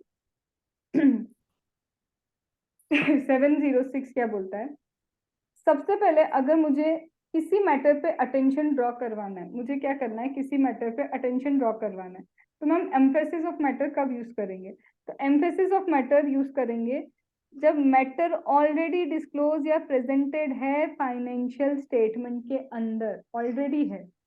पर अदर मैटर तब यूज करेंगे जब ये मैटर नहीं लिखा है फाइनेंशियल स्टेटमेंट में, है ही नहीं कहीं, ना डिस्क्लोज किया है ना फाइनेंशियल स्टेटमेंट में। ऑडिटर मॉडिफाई करना चाहता है कि इस चीज को, स्पेशली बोल रहे भाई साहब एम्फेसिस कराने का मतलब मॉडिफिकेशन नहीं है, सिर्फ हमको जोर देना है किसी बात पे, तो वहां लिख दिया बस। जैसे मैम मैटर, ऐसा कोई मैटर जो की ऑडिट मैटर में, मैटर नॉट डिटरमाइन, ऐसी कोई चीज जो की ऑडिट मैटर में नहीं जा पाई, तो मैं यहाँ पे क्या कर सकती हूँ, उसको लिख सकती हूँ, ठीक है। और क्या हो सकता है मैम, ये अदर मैटर पैराग्राफ कहाँ लोगे, मुझे ऑडिट समझाना है कि ये टाइप का ऑडिट किया है मैंने, इस बार सिर्फ डेटास का ऑडिट किया, पूरे फाइनेंशियल स्टेटमेंट का ऑडिट हमने नहीं किया, अदर मैटर में समझा दो। याद है अदर मैटर में पिछले साल का ऑडिट किसी और ऑडिटर ने किया, हमने नहीं किया, अदर मैटर है, कहीं फाइनेंशियल स्टेटमेंट में लिखा नहीं होगा, पिछले साल तो ऑडिट ही नहीं हुआ, अदर मैटर में लिखोगे। तो ये हो गए तुम्हारे, या तो खुद की रिस्पॉन्सिबिलिटी या ऑडिट रिपोर्ट को समझाना चाहते हो या ऑडिट को समझाना चाहते हो, उसके लिए अदर मैटर यूज करना, अगर लॉ प्रोहिबिट नहीं करता तो। और इस चीज को अगर की ऑडिट मैटर में लिख दिया तो क्या जरूरत यहाँ पे लिखने की, इतना क्या डबल एम्फेसाइज कराना। तो जो चीजें ऑलरेडी की ऑडिट मैटर में आ गई वो एम्फेसिस में भी नहीं जाएगी, वो अदर मैटर में भी नहीं जाएगी। जो चीजें फाइनेंशियल स्टेटमेंट में लिखी है या डिस्क्लोज की उस पर एम्फेसाइज कराना है तो एम्फेसिस ऑफ मैटर पैराग्राफ, और जो चीजें फाइनेंशियल स्टेटमेंट में लिखी नहीं, डिस्क्लोज नहीं की, उसको मुझे समझाना है, for that I will use other matter paragraph, ठीक है। और क्या है मैम, भाई सीधी सी बात है, लिखना पड़ेगा, स्पेशली एम्फेसिस देते वक्त, ये हम सिर्फ एम्फेसाइज कर रहे हैं, इसका मतलब मॉडिफिकेशन नहीं है, ये सिर्फ एक एम्फेसिस ऑफ मैटर पैराग्राफ है, क्योंकि लोग कंफ्यूज हो जाएंगे कि इतनी बारीकी से इसी बात पे क्यों जोर डाला। मॉडिफिकेशन नहीं है, जस्ट वी वांट कि आप फोकस कर लो इस बात पे बस, ये बात बार बार तुम्हें लिखनी पड़ेगी। क्या हुआ, खत्म। और तुम्हें टीसीडब्ल्यूजी को ही कम्युनिकेट करना पड़ेगा कि वर्डिंग्स क्या होंगे, जैसे केएमटी की ऑडिट मैटर के वर्डिंग उसको समझाने पड़े थे, सेम इनके भी वर्डिंग्स टीसीडब्ल्यूजी को बताने पड़ेंगे, एक तो इंक्लूड कर रहे हैं और ये लैंग्वेज है जो हम ये लैंग्वेज लिख रहे हैं, उसको बताना पड़ेगा। अब क्या करो, देख लो क्वेश्चन, तुमको दो ही क्वेश्चन आई गेस मिलेंगे, उसमें से रिपीटेड भी हैं, उन क्वेश्चन को देखोगे तुमसे यही पूछा जा रहा है कौन सा पैराग्राफ में क्या चीज लिखोगे, पढ़ लो इस क्वेश्चन को भी।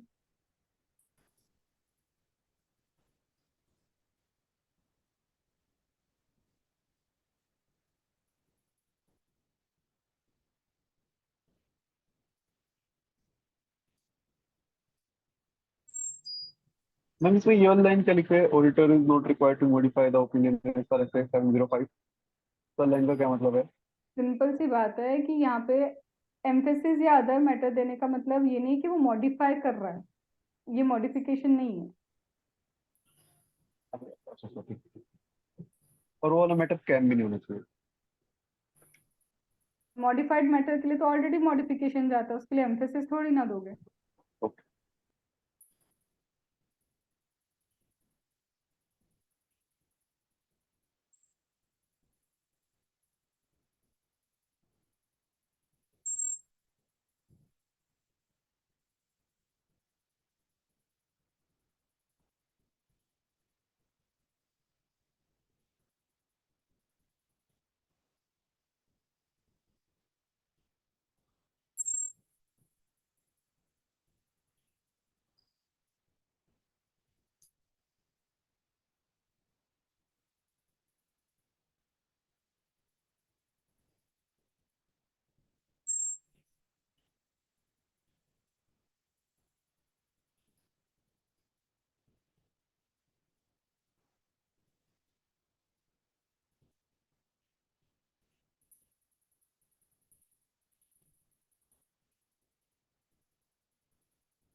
चलो, ठीक।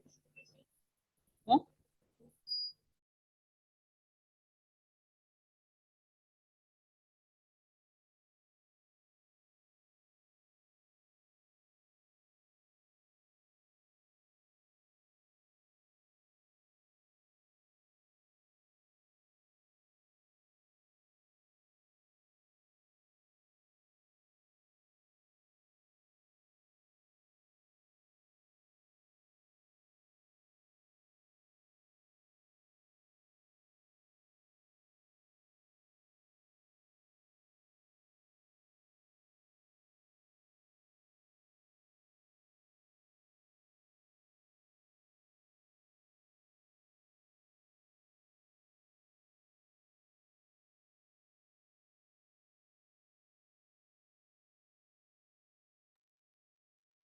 डन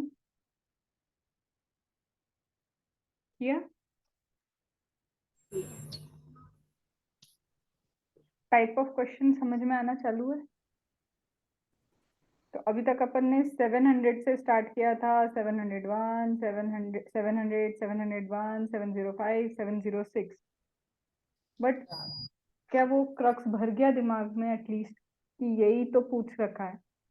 और अगर तुमने ऑडियो नोट बना लिया, नहीं भी बनाया तो ऐसे हाईलाइट कर दिया इम्पोर्टेंट, और अपने दिमाग को अब बताओ, अगर मैं अभी चाहूँ ना तो 700, 701, 705, 706 सारे रिवाइज कर सकती हूँ क्योंकि सारे क्रक्स पता है, टाइप ऑफ क्वेश्चन पता है। एक बार जब तुम लिख लोगे ना टाइप ऑफ क्वेश्चन जो जो बताए के बाद तो और भर जाएगा ना दिमाग में। तो hardly you need 20 to 25 minutes to revise 700 की होल सीरीज, हार्डली। और इतना ही करना होता है। रट के तो कोई भी नहीं जा सकता वर्ड टू वर्ड, कोई भी मतलब AIR 1 भी रट के सारे वर्ड टू वर्ड आंसर्स नहीं जा सकते। वहां पे ऑल द थिंग इज तुम कैसे कीवर्ड्स को ढंग से प्रेजेंट करके अपना आंसर लिखते हो, बस उसी चीज का गेम है। क्योंकि ICI भी रट के नहीं बैठा है सब कुछ, कोई CA रट के नहीं बैठा। The thing is how you present your answer using all this keyword. आया?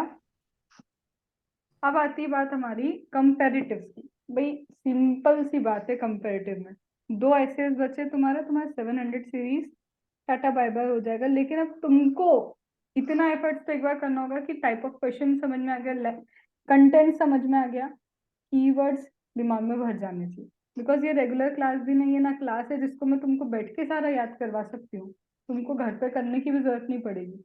But obviously I have a time constraint, ठीक है।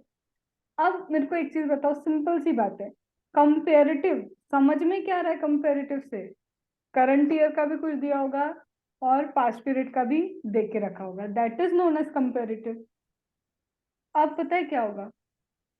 सिंपल सा मैं बताऊं, इस कंपेरेटिव में होगा पिछले बार का जो फाइनेंशियल स्टेटमेंट है, या तो वो तुमने ऑडिट किया है, ठीक है, लेकिन अगर पिछली बार का फाइनेंशियल स्टेटमेंट तुमने ऑडिट ही नहीं किया, कोई और था, या फिर वो कभी ऑडिट ही नहीं हुआ, तो उस पर भी रिपोर्टिंग करनी पड़ेगी अब तो। क्योंकि it is all about comparative, बात ही किसके चल रही है? कंपेरेटिव के बारे में चल रही है। तो या तो पिछले साल का ऑडिट ही नहीं हुआ तो भी तुमको कुछ ना कुछ लिखना पड़ेगा, या फिर पिछले साल का क्या हुआ, ऑडिट तो हुआ है पर तुम ऑडिटर नहीं थे, तो भी लिख के बताना पड़ेगा। और कहाँ लिख के बताओगे ये दोनों चीजें? कौन सा पैराग्राफ यूज करोगे?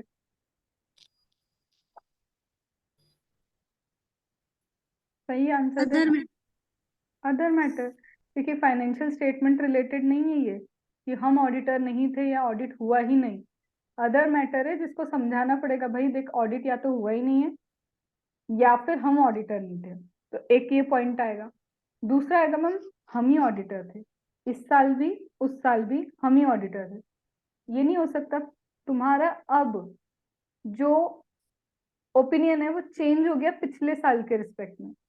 इस साल को ऑडिट करते करते समझ में आया यार पिछले साल तो गड़बड़ हो गई अपने से, ये नहीं ये वाला ओपिनियन जाना चाहिए था, मैंने नॉर्मल ओपिनियन दे दिया, वो तो मॉडिफाई होना चाहिए था।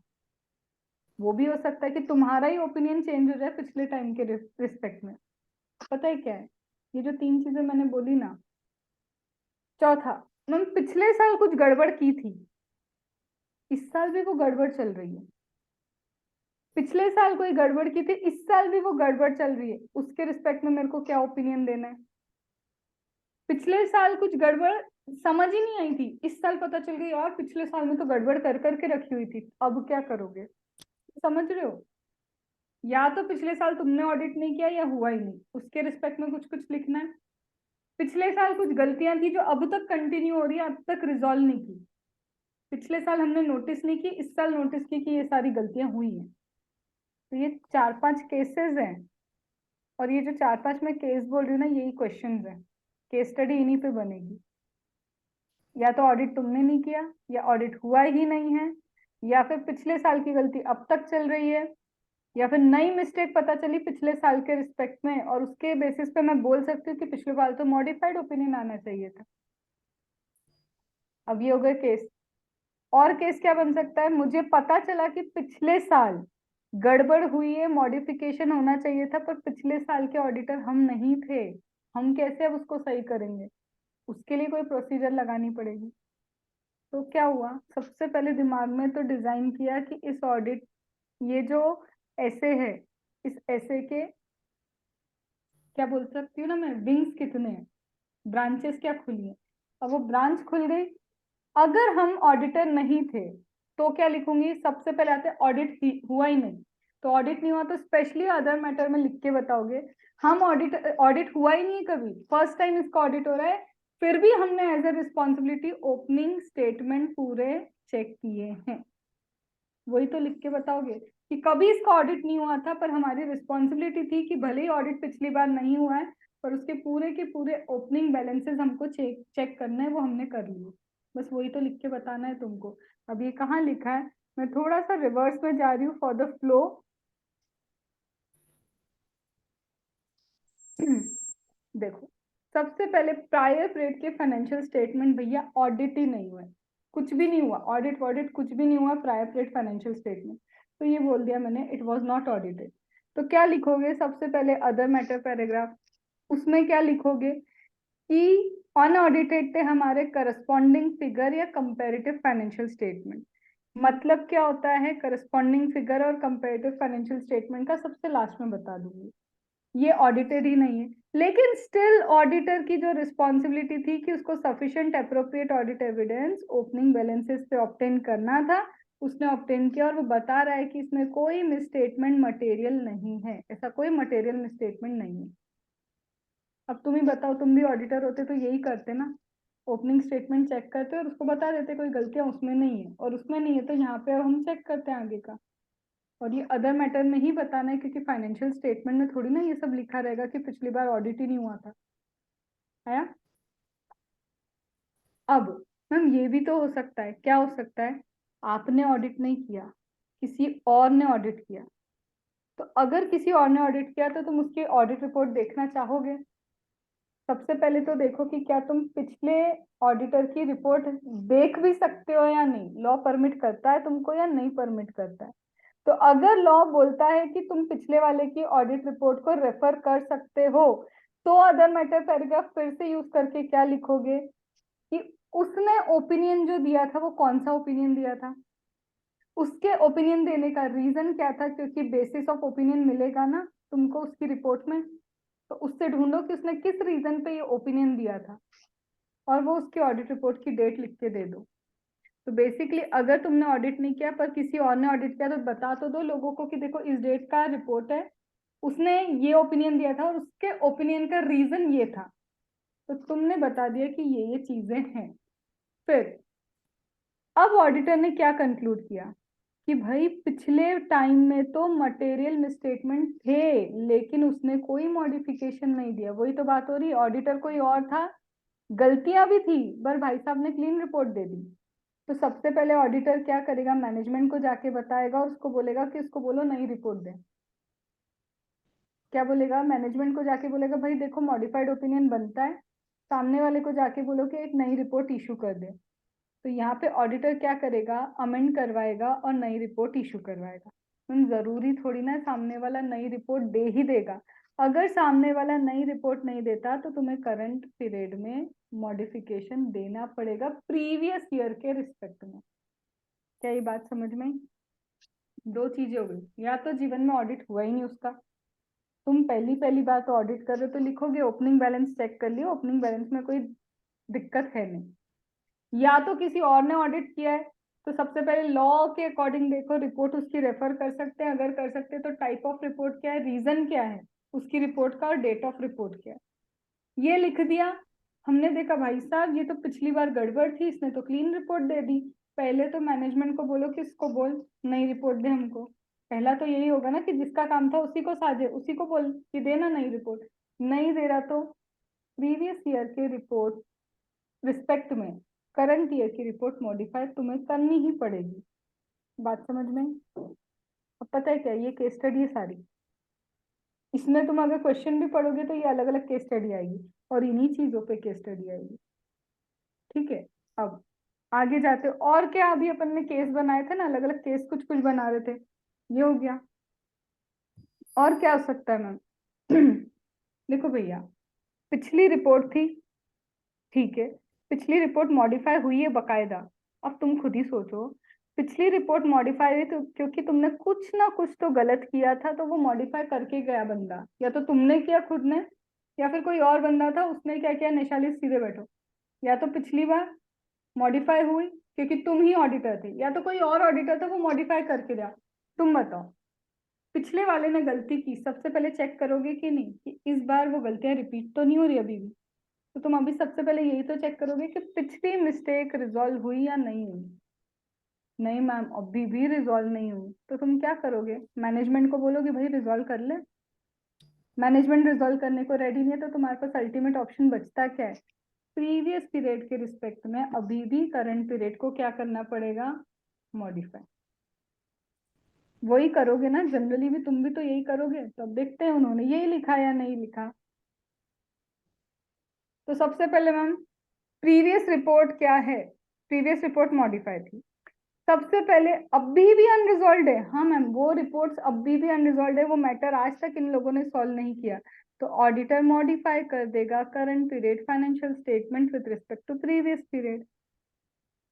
फिर मैम, वही अपन ने किया था, पिछली बार गलतियां थी लेकिन उसने अनमॉडिफाइड ओपिनियन दे दिया, तो material misstatement existed in previous report on which unmodified opinion previously issued, तो ऑडिटर चेक करेगा कि सही हुआ या नहीं हुआ सब कुछ। अगर सही नहीं हुआ तो क्या करेगा? मॉडिफाई करवाएगा रिपोर्ट, या फिर खुद अपनी रिपोर्ट मॉडिफाई करेगा। देखो केस क्या है, या तो ऑडिट ही नहीं हुआ, या तुम ऑडिटर नहीं थे। तुम ऑडिटर नहीं हो, सामने वाले ने गलत रिपोर्ट दे दी, बोलो सही करके दे भाई रिपोर्ट, नहीं दे रहा तो फिर क्या करोगे? फिर भी तुम मॉडिफाई करोगे। तुम खुद ही ऑडिटर थे, तुमसे ही गलती हो गई, तुमने मॉडिफाई देना थी, नहीं दी। पहले देखो मैटर सॉल्व हो गया क्या, तो ठीक है। मैटर सॉल्व नहीं होता, तुम फिर करंट ईयर क्या कर दोगे? मॉडिफिकेशन दे दोगे। तो ये क्या हो गया? सारे केस बन गए, और ये सारे केस तुम्हारे क्या है? क्वेश्चन। और एक्चुअली ये सारे केस ही क्वेश्चन है। और इसमें पता है, कट कॉपी पेस्ट बार बार लिखना है। अनरिजॉल्व रहा तो क्या करोगे, रिजॉल्व हुआ तो क्या करोगे, ये एक एक स्टेप जो मैं अभी बोल रही हूँ ना, वो एक एक स्टेप आंसर में लिखी हुई है। मुझे क्या करना है? क्वेश्चन बैंक खोलना ही नहीं एग्जाम के टाइम, उठाओ बस और समझ जाओ कि इसके ये क्वेश्चन है, और मुझे ये स्टेप्स क्रक्स ये लिखना है बस। देखो इसके क्वेश्चन दो।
समझ में आया? अभी 700 दो तरह के क्वेश्चन, 701 के क्वेश्चन। अब पता है क्या करना है, जब भी रिवीजन करो टाइप ऑफ क्वेश्चन तुमको दिमाग में आ जाना चाहिए, तो वो एरिया जिस पे क्वेश्चन है उसके पॉइंटर्स दिमाग में आने चाहिए, और बाकी का तो वैसे ही तुमने करना है, बट बाकी का जो वैसे ही करना है वो तो समझ में आना चाहिए। अब पता है लास्ट क्या है, एकदम last 720, that is auditor's responsibility in relation to other information. Other information वो जो फाइनेंशियल स्टेटमेंट सिर्फ नहीं होता है। अब सपोज करो मेरे फाइनेंशियल स्टेटमेंट में लॉसेस दिख रहे हैं या फिर प्रॉफिट दिख रहा, अच्छा खासा प्रॉफिट, और मैं अपनी एनुअल रिपोर्ट में लिख के दे रही हूँ ये कि इस बार इतना अच्छा प्रॉफिट नहीं हुआ, हमारा सेल्स एक्सपेक्टेड नहीं रहा। अब एज एन ऑडिटर तुम क्या जाने दोगे ऐसे एनुअल रिपोर्ट? नहीं ना, तुम बोलोगे यार मैं तो देख रहा हूँ ये प्रॉफिट इतना बढ़ गया और ये बंदा बोल रहा है यहाँ पे एनुअल रिपोर्ट में कि सेल्स इतनी अच्छी नहीं हुई, प्रॉफिट इतना अच्छा हुआ नहीं, तो ये तो दोनों चीजें कॉन्ट्राडिक्ट कर रही है। पहले तो मैनेजमेंट से समझो, खुद थोड़ा ना जजमेंट दे दोगे कि हाँ भैया ऐसा हुआ है। पहले मैनेजमेंट से पूछोगे मैनेजमेंट यहाँ ऐसा लिख रहे हो, यहाँ ऐसा दिख रहा है, क्या है?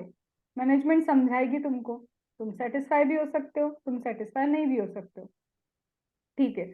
मैनेजमेंट ने जो बोला, मैनेजमेंट स्पेसिफिकली बोल रही है कि हम इसको करेक्ट भी नहीं करने वाले।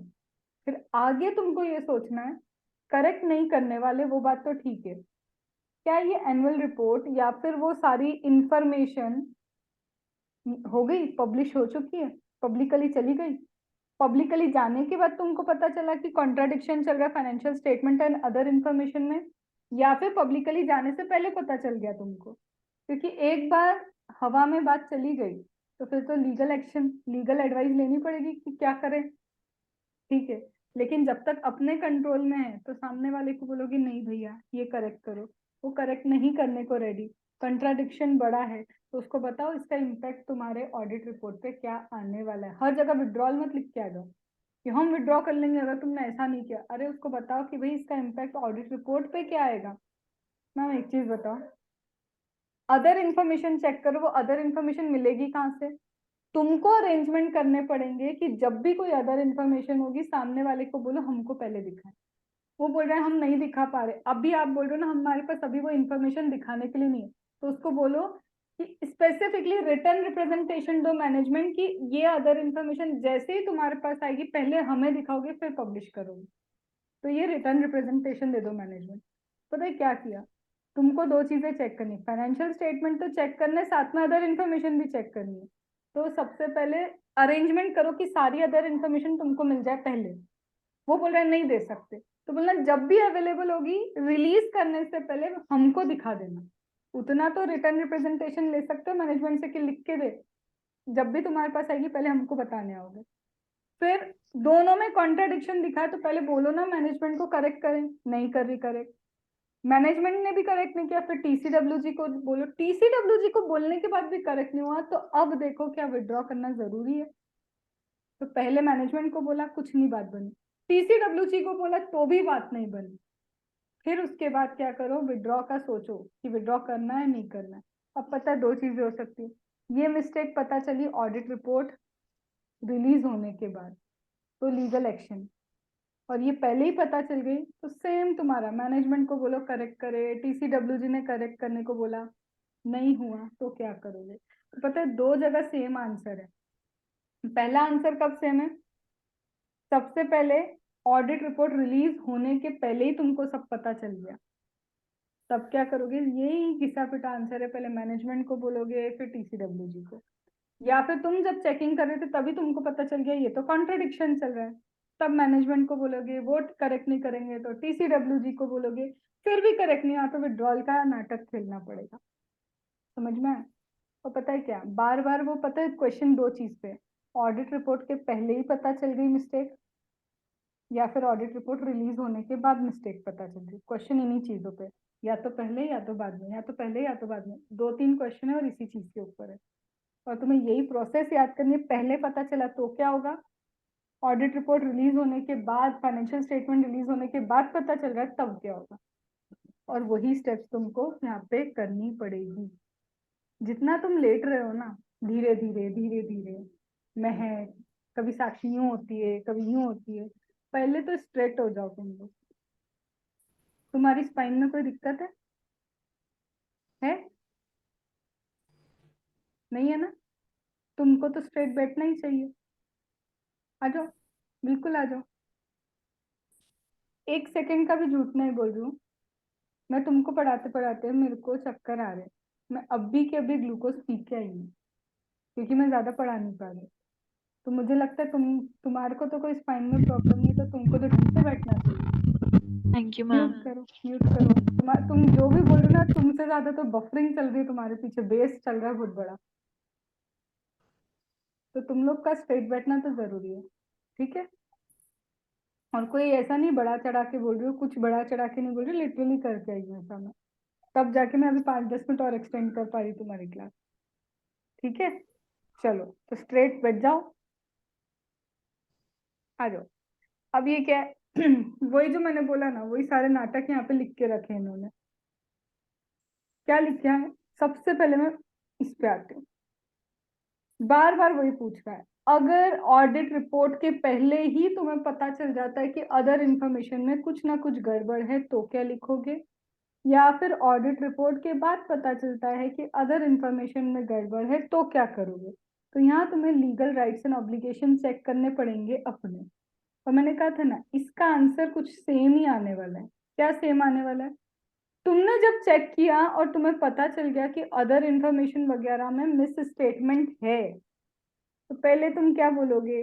मैनेजमेंट से डिस्कशन करोगे, मैनेजमेंट को बोलोगे भाई करेक्ट कर ले। उसने रिफ्यूज कर दिया, नहीं करूंगा करेक्ट। तुम TCWG से बोलोगे करेक्ट कर ले, उसने अभी भी करेक्ट नहीं किया, तो पहले तो उसको बताओ कि इम्प्लीकेशन क्या होगा इसका। कम्युनिकेट करो TCWG को कि भाई देख, नहीं कर रहा करेक्ट, ये इम्प्लीकेशन तेरी रिपोर्ट पे आने वाला है। नहीं है तो फिर बता दो भाई, मैं तो चला विड्रॉ करके। तो व्हाट आई डिड, सिंपली एक क्रक्स निकाला। फिर मैम अगर ये ऑडिट रिपोर्ट के पहले पता चल जाए तो भी तो यही करोगे, करेक्ट करना। नहीं करना करेक्ट, TCWG को बोलो नहीं कर रहा करेक्ट, उसको बता भाई इम्प्लीकेशन ये आएगा, नहीं तो हम चले विड्रॉ करके। तो तुम्हें पता चला 3 केस है। तुमको खुद को पहले ही पता चल गया था, तुमने उसको बोला करेक्ट कर करेक्ट कर, नहीं कर रहा। ऑडिट रिपोर्ट के पहले पता चल गया तो भी तो वही करना है, करेक्ट कर। नहीं कर रहा तो TCWG को बोलेंगे, TCWG भी नहीं करवा रहा तो इम्प्लीकेशन समझाएंगे, कम्युनिकेट करेंगे, नहीं तो बोलेंगे विड्रॉल। या फिर क्या होगा, ऑडिट रिपोर्ट के बाद जाके पता चल गया, वो तेरी ऑडिट रिपोर्ट के बाद पता चल गया, तो लीगल राइट्स एंड ऑब्लिगेशन ही अपने जो यूज करने पड़ेंगे। This is all about your essay 720। और इसी पे क्वेश्चन है, ऑडिट रिपोर्ट के बाद पता चल रहा है, ऑडिट रिपोर्ट के पहले पता चल रहा है, इसी चीज पे क्वेश्चन है। तो basically I tried to make you understand. ऐसे करने से पहले ऐसे के क्वेश्चन को समझ लो, पहली चीज कि कहाँ कहाँ पे ये गोल गोल घुमा रहे हैं। दूसरी चीज, हाईलाइट करो सिर्फ कीवर्ड्स और रटने मत बैठो। फ्लो समझ लो, फ्लो को अच्छी लैंग्वेज में लिखो। अच्छी मतलब फ्लो समझ लिया, फिर अब क्वेश्चन आंसर में पढ़ो कि लैंग्वेज कैसी लिखी है और try to adopt that language. रटना मत बैठना। मुझे फ्लो समझ में आ गया, मुझे कीवर्ड समझ में आ गए, रिजॉल्व अनरिजॉल्व कहाँ लिखना है उतना समझ लिया। अब क्वेश्चन आंसर आ गया, अब पढ़ो उस आंसर को कि वो लैंग्वेज कैसी यूज कर रहा है। बस तुम्हें try to replicate the language to the extent possible. रटना नहीं, रेप्लिकेट बोल रही हूँ। जितना हो सके अच्छी स्टैंडर्ड लैंग्वेज लिखो। कोर्स फर्दरेंस ऑफ बिजनेस, ऐसे बड़े बड़े वर्ड्स लिखो जो उनको चाहिए, समझे? और कीवर्ड्स तो तुम्हें पता है, अंडरलाइन कर करके आना। ले भाई, कीवर्ड लिखे हुए हैं हमने हर जगह। 5 क्वेश्चन आते स्टैंडर्ड के, ठीक है? अब 700 I try to make you understand कि टाइप क्या है। एटलीस्ट फ्लो तो समझ में आ ही गया होगा कि ये क्या है, तुम्हारा इसका फ्लो चल रहा है। अब कोई क्वेश्चन है तो प्लीज पूछ लो जल्दी से।